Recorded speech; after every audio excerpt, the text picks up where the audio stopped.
Welcome to the Homeschool Together podcast.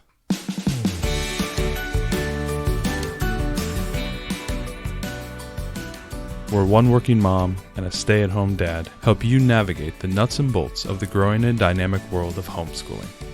With a focus on early learners, like me. All the ins and outs of building and maintaining your homeschool life. Homeschool. Find out tips and tricks to make things like this easier.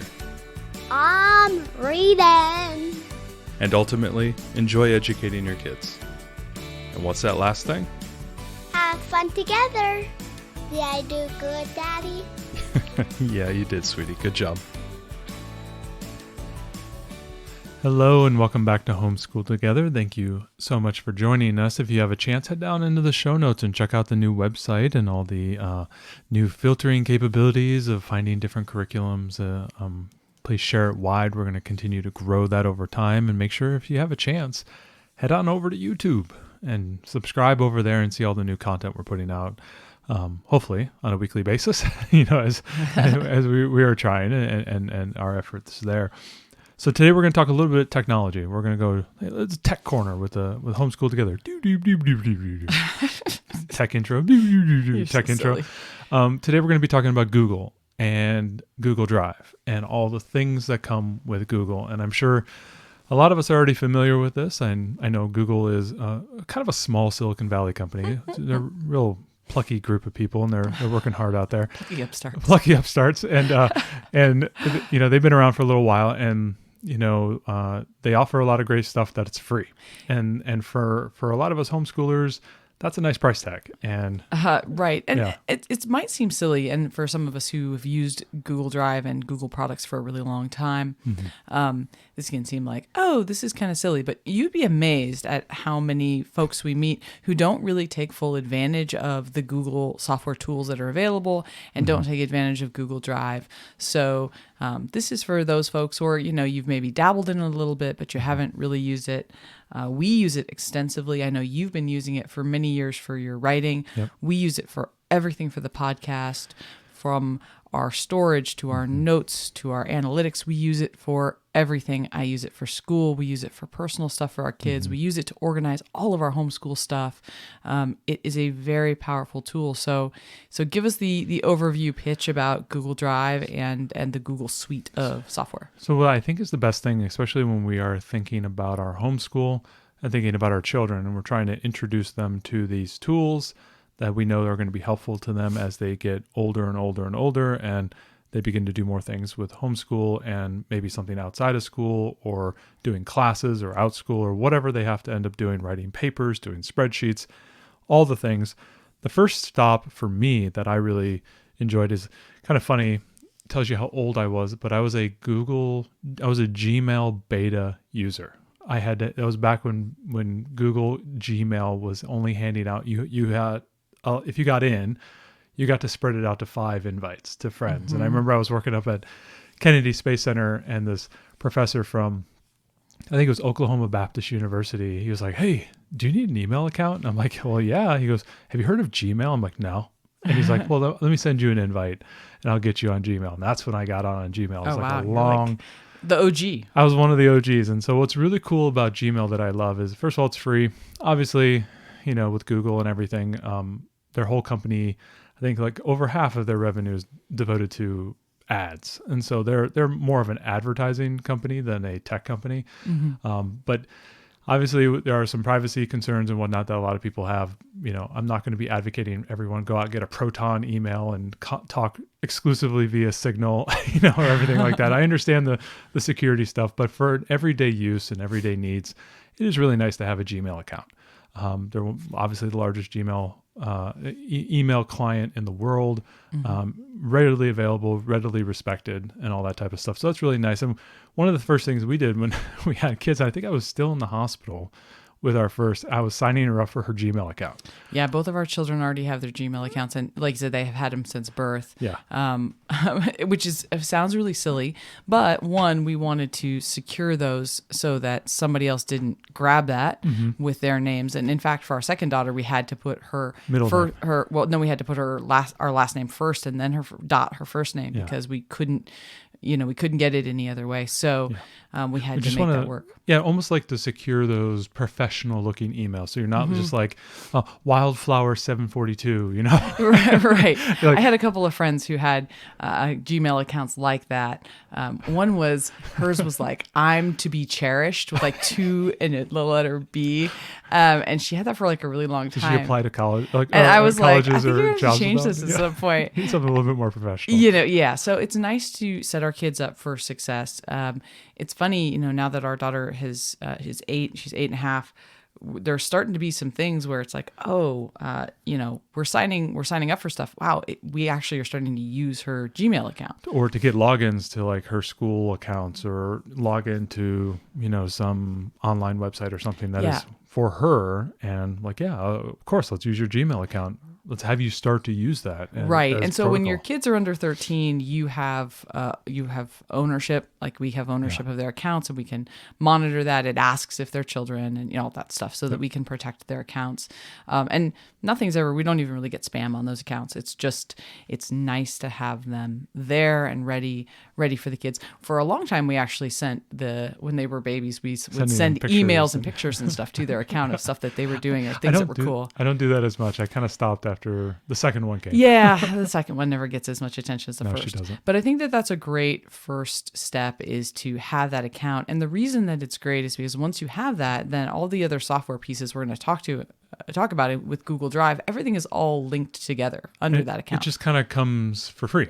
And so specifically, anybody who has a Gmail account or an email, or in essence, a Google account, Google is really good now that they've started to integrate all their products under just the one Google account. Right. They used to not have that. Way back in the day, you used to have like separate things, or great. it was challenged to together. get into different things. But now it's just kind of all under the same umbrella, which is really nice. And so specifically, if you have that Google, account and that Gmail account, you automatically get access to what is known as Google Drive. And as you said, a lot of people already know what Google Drive is, but you'll be surprised at how many people don't know what Google Drive is, or don't take full advantage of it. Have a Gmail account and don't know they have access to Google Drive. It's just sitting there waiting for them to use it. Right. And one of the best things too is when you have a Google account, if you're using Chrome as your web browser as opposed to using Bing or Firefox or whatever, to people, Bing is just the search. It's called Edge. Edge.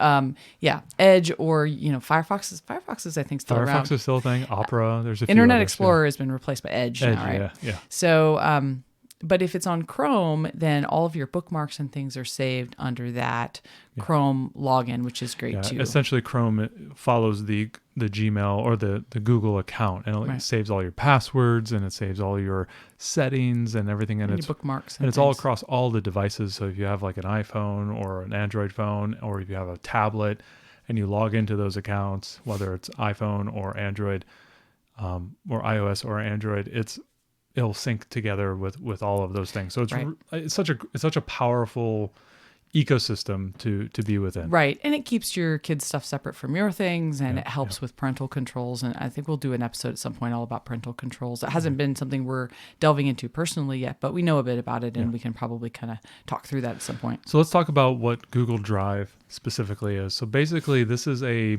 repository. It's your 2 gigabytes worth of storage, and you can obviously pay for more, and that is something that Ariel and I do for a little bit extra storage in order for us. We save our podcast files. The MP3 file that you're listening to right now gets stored on our Google Drive account. All of our YouTube videos are stored on there. So it's just kind of a nice repository of data storage. Right. And one of the great things about it under your 2 gigabytes that you get with Google Drive is also Google Photos, which can be synced up. Our iPhones have the Google Photos app, or of course, if you have Android, it'll be there too. But all of our photos go there. And we have all of our photos shared across the family. family, which is really great too. When you're in the Google suite of products. So now that like we're part of the family, I think you can have like up to 6 maybe. Our kids are part of that family as well. And so they'll have access to all of our pictures and things as well, which is really nice to have. Yeah, it's not something they're going to use right now, but it could be something really cool in the future that they may need. So this is a cloud storage, which means it is stored on some other server. And so do be mindful of what you're storing there. It's typically not something you want to have that maybe has private information or social security information or whatnot, because it's not being held locally on your local computer or your local device. I prefer not to put that type of information up there just in case. Now there's really good secure login information. There's two-phase authentication. There's one-time use passwords options as well. So if you're trying to log in to your Gmail account on a new device, it's actually fairly difficult. You make sure you got to have your phone there, maybe access to your email in order to get a code to then log in. They do make it very secure so that, if you are storing something, maybe a little bit, some private information, you can, store that under at least some two-phase authentication or some other type of controls that will keep somebody from hacking into your system and whatnot. Yeah. I mean, my general rule that I've always done with Gmail, with my Google account, is I use a unique password for Google that I don't use anywhere else, which sounds kind of silly because you're supposed to use unique passwords everywhere. But really, we use that, Google suggest a password thing for like a lot of sites. But anything where there's an app-based thing that I might have to type in that password, I don't want it to come up with some crazy 20-digit password that's got all kinds of weird camel case with letters and weird symbols and stuff. Like I'm going to have to type that in on my phone, right? So we have a tendency for the passwords that we have to hand type in often to make them all the same so that we can remember them and type them in easily, which I do, the ones that I have to log in an app. Otherwise, I do that Google suggest a password. But for my Google account specifically, I have a different one that none of the other ones use so that it's just a little bit more secure. Yeah, it's never used anywhere else, so it shouldn't be linked onto the dark web ever when something invariably gets hacked. You get that email, you're on the dark web.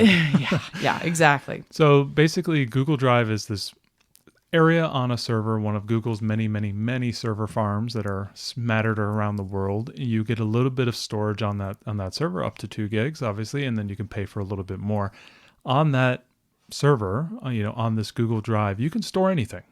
Movies, you could put documents, you could put folders and zip files, and just about anything you can imagine can be put in there as if it's a folder on your desktop. And what's really cool is once you get into Drive, which is simply drive.google.com, and it will take you right there if you're logged into your Google account. Right, or is that little waffle up at the right hand side? Waffle, the little you like 9 squares. It's called a waffle. Yeah, I like you like using the waffle. I do use the waffle. I go straight to like DR and I hit it. Oh no, I love the waffle. So anyway, it comes up and you can go ahead and store things in there. And it's really cool is if you have something on your desktop, if you're on like your desktop computer or whatnot, you can just drag that item right into Google Drive and it'll start showing you the little spinny wheel on the bottom, and it's really easy. Putting that file in there, and that can be a zip file or whatever. What I like doing this, and this is something I do with my parents, I'm like, guys, if you got to move a big file from one place to the other, or you want to send something to somebody, one of the coolest ways to do that is use Google Drive. Just copy the file in there, right click, get a shareable link, and send that to the person who you want to send that to, via email, via text message, whatever it might be. It's a great way to just kind of, if you got to send a really big file to somebody, like, hey, grandma, here's the zip files of all the basketball pictures or the basketball video. I can't attach a 200 megabyte file to my email. Here, let me go ahead and send it to you this way. Every year we get our family photos done from a local photographer, and it comes on a thumb drive. And I just load it up there, and then I can just share that folder out directly with my mom and your mom and say, here's the photos we had taken. Photos. So it's really great. For our homeschool specifically, I use it to organize all of my curriculum. A lot of the curriculum that we purchase tend to be PDF. We really enjoy Blossom and Root, Build Your Library. We've done Torchlight, Playing Preschool. These are all PDF curriculums. And the worst thing is to you download it once and then you put it on your desktop somewhere and then you forget where it is exactly. It's like, I don't want to bother with that. I just have a folder on Google Drive. I have one for multi-subject curriculums or all-in-one curriculums. I have one for science and I have one for math or whatever. I have the different ones, and I keep them in there. And the nice thing is about that is that once I have that folder, I also typically will put a file in there, a document file that will talk about like other ideas I have. Oh, here's some other books I think would be good. Or anytime I hear something from somebody, they give me an idea, I see a cool art project or something, I have someplace to dump it in where the curriculum is also stored, so that when I go to print out that curriculum, I also have all of these other ideas that I've kind of been collecting along the way to go with that there. And so it's just really nice. I never have to worry about where was that download link? Where was that email? Because everything is stored on Google Drive. Absolutely. So let's talk a little bit about the features within Google Drive. So as we said, this is a place where you can store content, store any type of thing that you want to store there by simply, and obviously this is within a browser window, but you're essentially dragging and dropping as if it's a folder window, right? And this is really any file type. It doesn't matter what file type it is. It doesn't matter.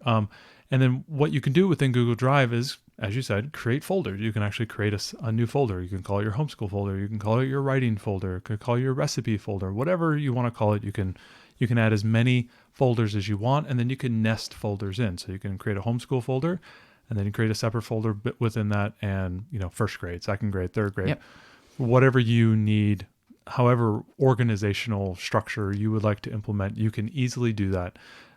So that's the first thing you could do, and that's really helpful to begin to organize that content. Right. This is also a great way to think about portfolio work. Yep.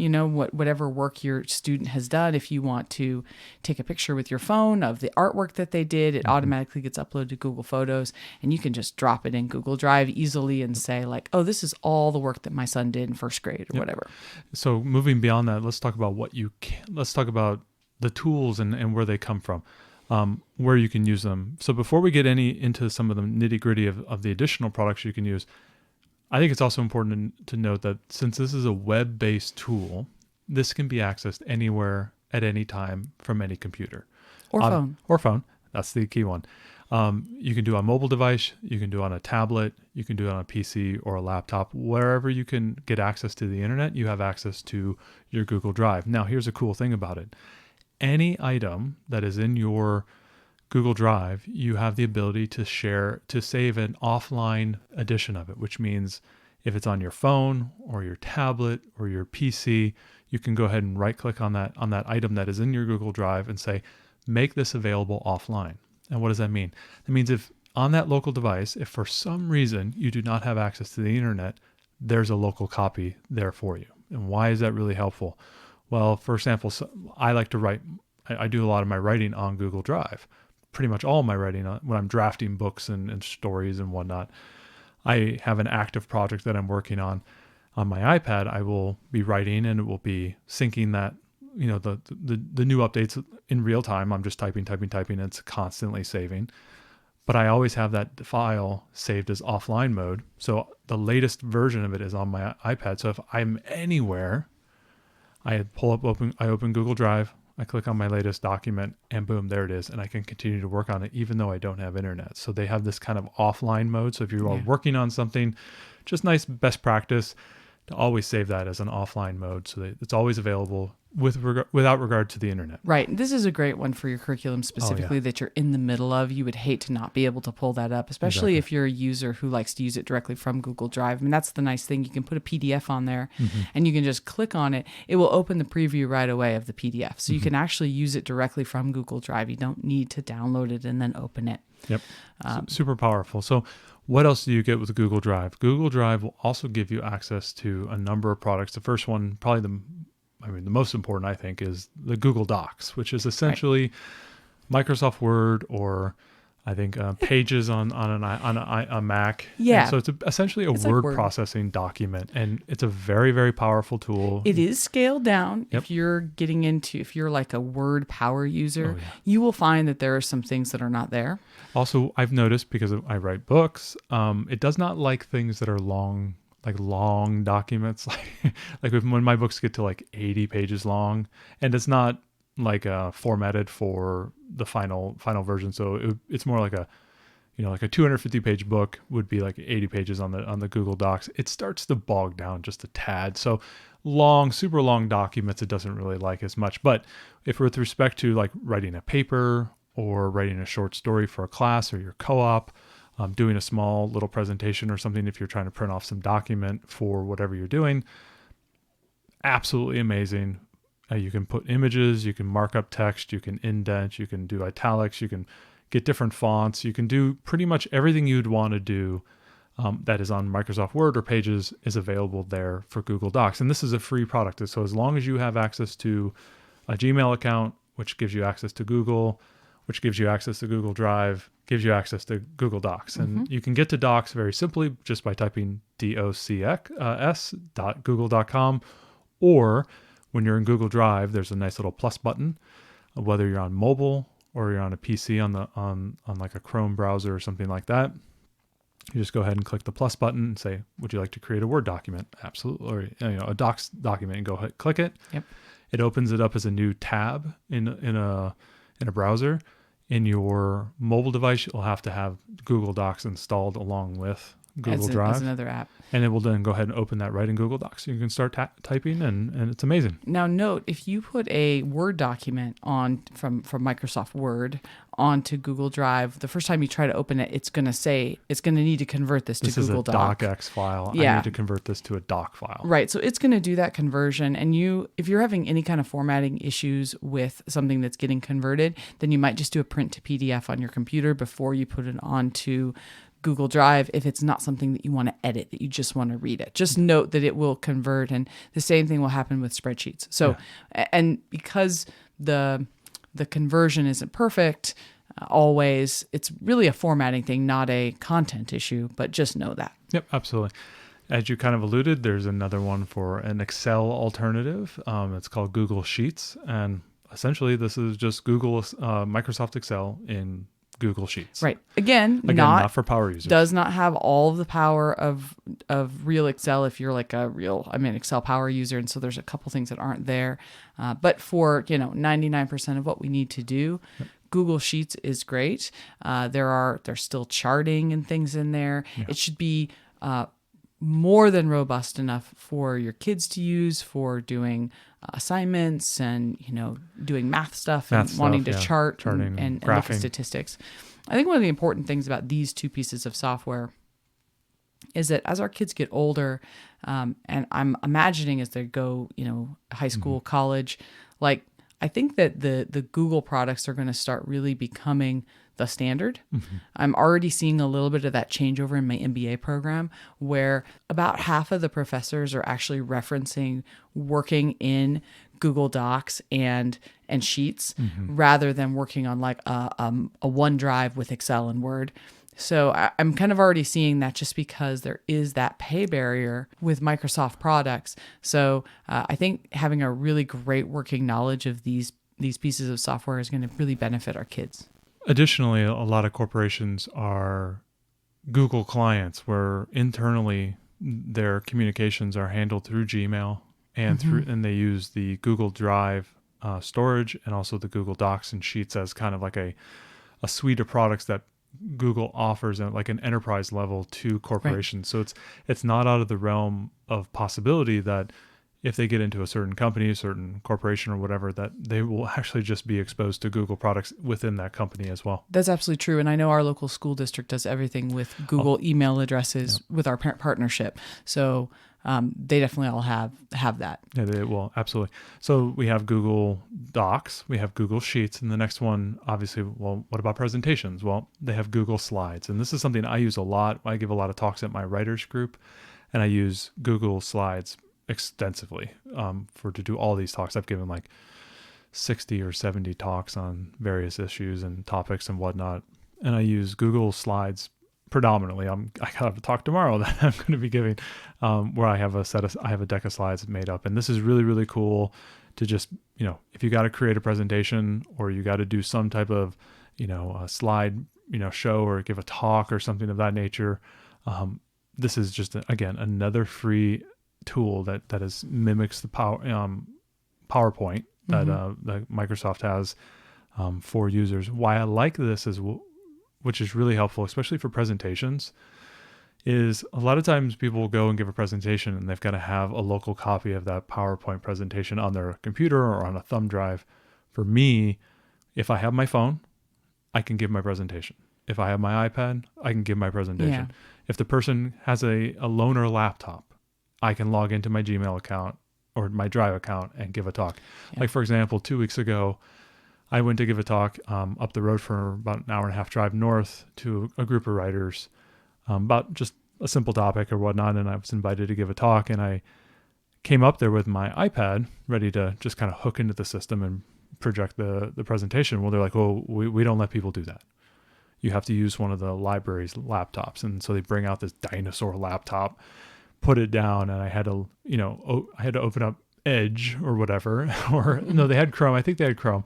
So I opened Chrome, logged into Gmail, opened up my account, logged in, and my slides were right there because they're stored on Google Drive, and I can access them wherever I want. For me, that was such a nice, just be able to have your slides no matter where you go. Yeah, slides is really terrific for portfolio making. Yes. That's one of the things I like best about it personally, is just that I can open it up on my phone and I can quickly take a picture from my phone and put it right into the slide deck with a little note or something that just tells me exactly what we were working on when our daughter did XYZ. So it's a great way for record keeping that way. The ability, I think, to integrate pictures on your phone into documents or slides is a real feature. We've been starting lately to categorize all of our empty paint cans from the house with what paint colors they had. So we take a picture of it, and then I add it into this document, and I put, front bedroom or whatever. And then I know that that's the paint code for the color, without having to save all these things. So, but you could almost imagine this. That would be hard without that integration. What's really cool is from the mobile device, you can hit the plus button. It'll say, would you like to take a photo? Mm-hmm. And you could take a photo, and just as you said earlier, for record keeping for homeschooling, if you've got a folder for, like, say your state requires you to do record keeping for the grade of first grade, and then you have to do math and reading and all these assessments. Okay, so you're just taking pictures of their handwriting, or you're taking a picture of the assessment you just gave them. Maybe you gave them a math test. You just made up 10 problems, or you did a spelling test. Take a quick picture, log that, and save that directly into the folder under that subject for that year, so that when you compile that later, you can go, okay, well, print all these images as a single PDF, and then go ahead and I can submit that as my record keeping for X, Y, or Z. So you have this amazing ability to use Google Drive on your mobile devices, and we all have our phones on us, to help categorize and save and work on whatever that might be. Another cool thing I like to do is, no matter where I have my phone, and obviously our kids don't have phones, hopefully no time soon. But if you have a phone, or if you have like a teenager who has a phone, they have the ability to continue working on their project. I sometimes write on my phone if I just have some ideas, or if I'm capturing an idea, or if you can imagine, hey, I'm thinking about this, I'm working on this, my tutor, and we're working on my project and whatever we're doing, and go, oh, I got to capture that note. Well, I can open up my phone and go to Google Drive and quickly make a quick document in that folder for the project that I'm working on, and say, note from this meeting, and here's the text. What I like about the mobile devices is, if you have a mobile device, whether it's a tablet or a phone, that keyboard comes up, you can go ahead and hit the dictate button, put that phone right up to your mouth, and just dictate in what you want in there. And as long as you have access to the internet, whether it's through the cell band or through just like a local Wi-Fi network, it will, obviously it will take that, what you're dictating in, run that through the Google servers, and then it will translate that in near real time into that document. So you don't actually have to sit there and type a million little characters. You can actually just dictate into the document. For me, that is genuinely a game changer for quickly taking notes, quickly thinking up, oh, I got a new story idea, or, oh, I remember I have to go do that thing, or, man, I just heard this really cool thing, I want to take a note. I keep my basketball practice notes for my girls' basketball team in there, and sometimes I'll be like, oh, or I'll be out in the wild, and I'll watch a YouTube video about some dribbling drill or something, and be like, man, this is really good, I need to put this in my practice. I immediately open up the document, quickly update it. Right. And for notes, Google Keep is also part of the Google Drive ecosystem, which is just a quick note-taking app. So you don't have to open a new document and name it and all of that. You can just quickly take this. And so each one of these things, Keep, Sheets, Docs, Slides, they would all have to be individual apps along with the Google Drive app on your phone. So I basically have like a Google folder. It just has all that stuff in it. And I click on Google Drive. And when I'm in there, if I click on the document, it will open that separate app to open it. Having used both the Microsoft online ecosystem with Work and Excel online and you Word guys have online. that the 360, right? Yeah, so we've got all that, Office 365. So having used all of that stuff online and then using Google's products, the Google products are much better. I think that the native desktop versions of Excel and Word are really the best because they're the most robust. But when it comes to an online cloud-based product, Google, because these have been designed for this, are much more stable than using PowerPoint online or Excel online. Those tend to be kind of buggy. Well, not just that, but it's kind of awkward to use because they're using the OneDrive to store, and you have to have a live Microsoft account. It's kind of funny. Like they different want thing. it to be Google Drive, but they don't want to look like they're copying Google Drive. Yeah. And they should just copy what Google Drive does so that you'd have a similar user experience. I've never liked the OneDrive 365 ecosystem on anything because, when I write my books, I start in Google Drive. I do most of my work in Google Drive, and then I move to Word for the final formatting. And for me, that's it's so difficult because now I've got to only work on the desktop, and it just locks me in there, and I'm all over the place, right? Right. The Google Suite is really terrific. And one of the things that we like to do too is I own several collections of audiobooks. It's really hard when you're using a PC to get stuff onto an Apple device because we use iPhones. And so it's just it's really difficult to do. I can just put those in a folder on Google Drive and I can play those in the car. So before we had our Yodos, now I have those. I don't need to do this. But before, when we didn't have those yet, that was also a great way to play music, to play audiobooks. I could just play them directly from Google Drive like their files. And that's really cool. From Google Drive, they have the ability to, as you said, play MP3 files, MP4 files, and I think a number of other formats natively within the Google Drive kind of tool. They do that. I think I've seen that through the browser. I don't know as much about mobile. I haven't used it as much. So what was I've your used, experience? Yeah. Well, I've used plenty of audio through mobile. That's Okay. how I listen to our podcast after you've done the edit and you want me Gotcha. to do listen through and and make sure it sounds does it good. open up? It opens it up in Google Drive. In Google Drive, yeah. It'll Okay. open it directly there and then play it for me, which is great because I can listen to it in the car while I'm driving to work. And so, yeah, you can listen to all kinds of audio files that way. So that's another good one. In basic, if you're not, a lot of us have Gmail accounts. I'm sure you do. If you don't have them for your kids yet, please go out and get those and, you can secure those for your kiddos. But I think the overall message is there's just a lot of people who have access to this. Maybe they've dabbled, but they really, they just don't take advantage of this. Whatever you do, please use a cloud storage system. If it's not Google Drive, if you are a OneDrive Microsoft person or, whatever you're doing, or you want to use Dropbox iCloud storage or whatever. Dropbox, just please use a cloud-based system, because the moment that your hard drive goes down, you lose all those pictures and things. And for a long time, I was just like, oh, we'll have several hard drives. We'll just keep backing up our pictures. And we now pay like $10 a month for like 4 terabytes or something of storage. It is well worth it to know that our files and our photos and all of that stuff is secure. So if you're not completely backed up to the cloud, to know that like my laptop could just be nuked right now and I would be fine. I could just get a new one and Log into the accounts and you're go all forth. set. Yeah. Yeah, because everything is there is really nice to know. So if you don't have something like that set up, please consider doing that. And I have talked to the authors who have said my computer died and I lost a 300-page manuscript. I'm like, why did you do that? That would, I can't imagine how I devastating had that would another be. author friend who said she lost her backup drive. So she had her laptop, and then she had her backup drive, and she goes, I lost it. Well, it turns out the cat knocked it off of the table, and it slipped down behind, and it was stuck. It was just there for like a year or two. And she's like, I just didn't know where it was. All my books are on the backup drive. She goes, I thought I lost everything. Oh, And I'm just like, I can't oh my imagine. gosh.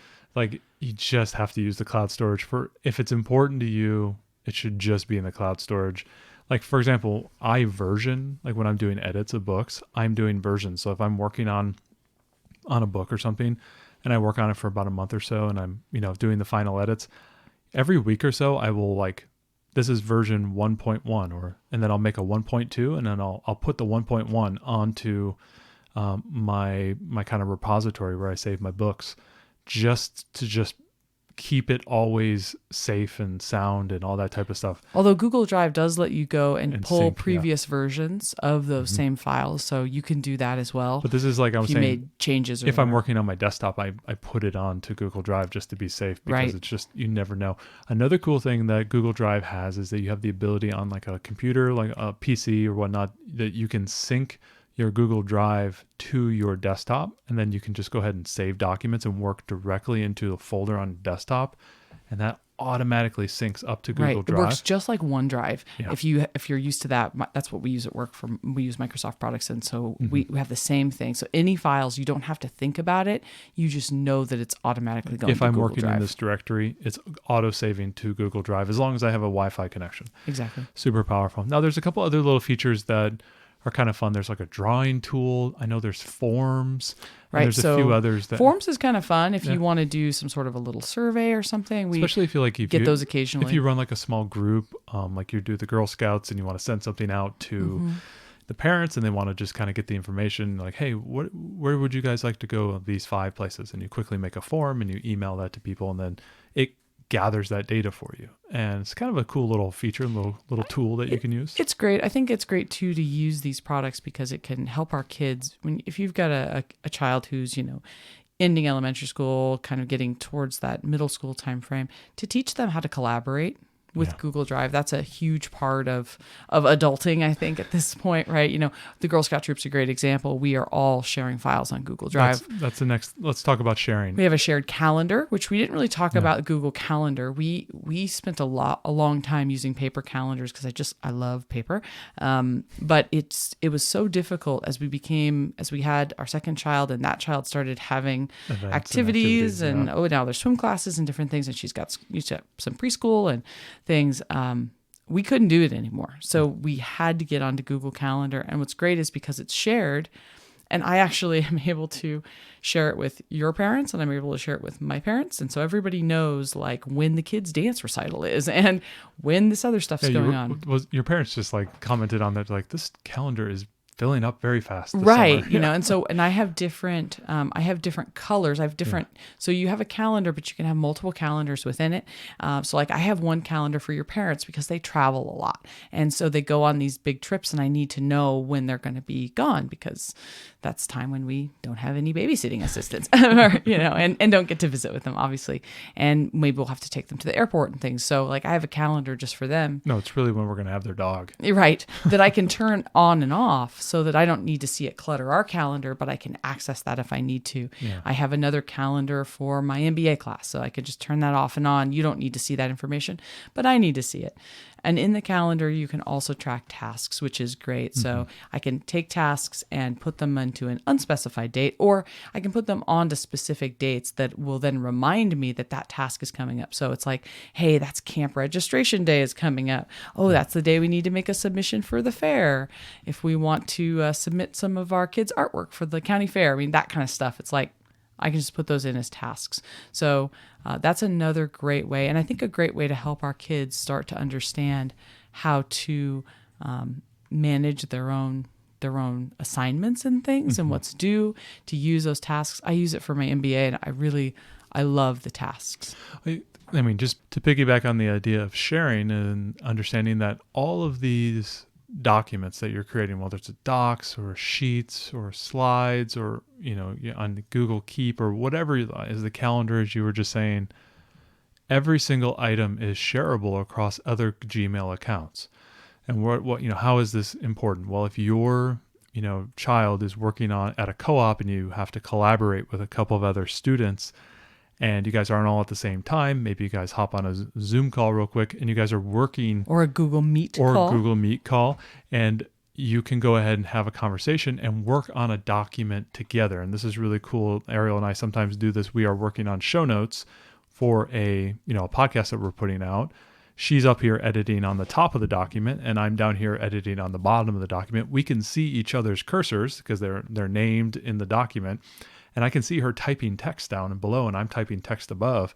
And we can work on that same document at the same time. It's really an amazing feature to be able to collaborate and say, well, here, check the new edits that I put into the document. Oh, wow, I like those. Here's my comments back.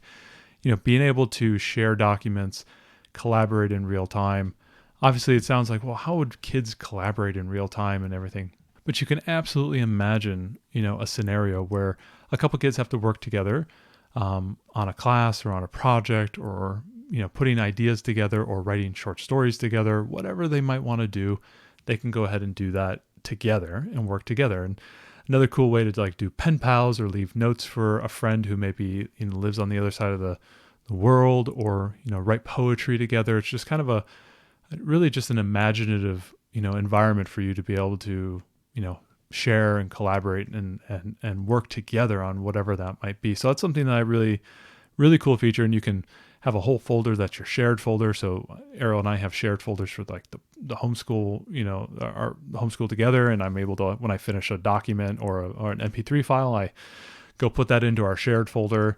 And so she can see it and I can see it at the same time. So you can share documents, you can share folders, you can share just about anything inside your Google Drive with anybody else who has a Gmail account, and they will be able to see that thing come into their Drive account as well.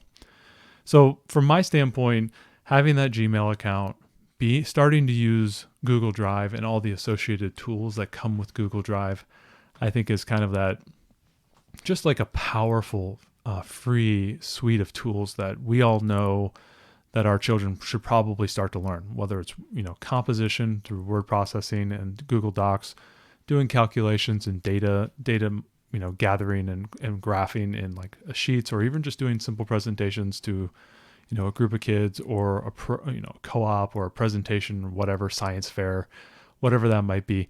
Being able to have these kind of free tools that are readily available that can store a lot of data, up to 2 gigs, and access wherever you want in the world, I think is just an absolutely powerful feature. So hopefully you guys can go out there, get a Gmail account, start using your Google Drive account.